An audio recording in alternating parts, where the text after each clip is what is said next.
How to magnetize a baby.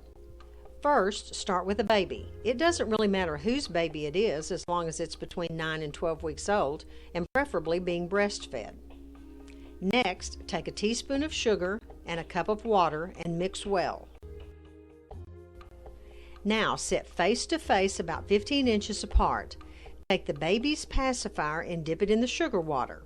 And while maintaining eye contact, stick the pacifier back in his mouth. Keep eye contact for another 3 or 4 minutes, and when the timer goes off, stop. Now leave the room and in a few minutes come back with a couple of other people.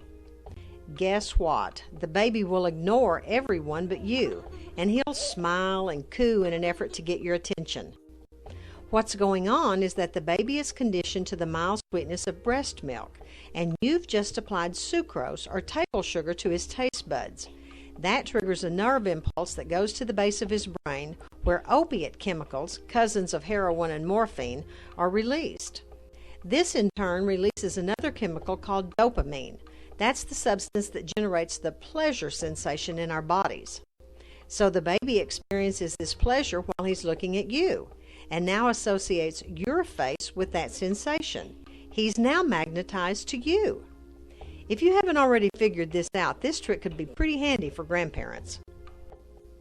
Hospitals have been using a variation of this for years.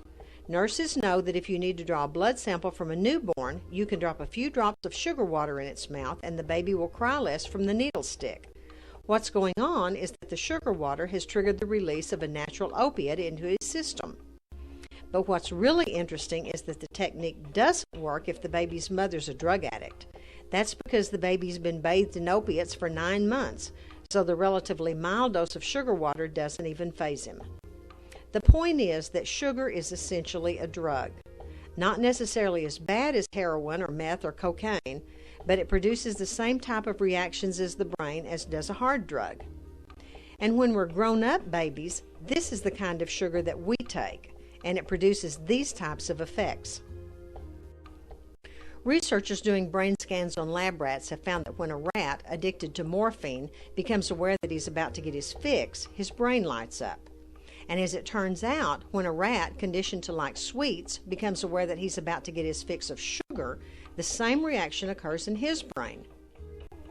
We started out laughing about how to magnetize a baby, but the truth is, sugar is addictive. And sad to say, it's an addiction that begins at the cradle and it continues to the grave. Most of us try to avoid sugar in order to keep the pounds off or because of diabetes. But as bad as these are, they're just the tip of the iceberg. Research has now linked sugar consumption to pancreatic cancer, heart disease, immune system failure, osteoporosis, and a long list of other diseases. Today, avoiding sugar is almost impossible. As you'd expect, it's in virtually every fruit juice and soft drink on the market. But once you learn to read food labels accurately, which isn't easy, you realize that it's now in foods that you wouldn't dream you'd find it in.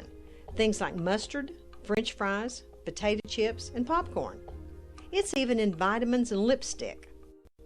The food companies know that sugar's addictive and that the foods that contain sugar always outsell those that don't. So why not put it in everything? That brings us to the next video in this series. You can't avoid sugar if you don't know where it's hiding, or how to read between the lines when reading food labels.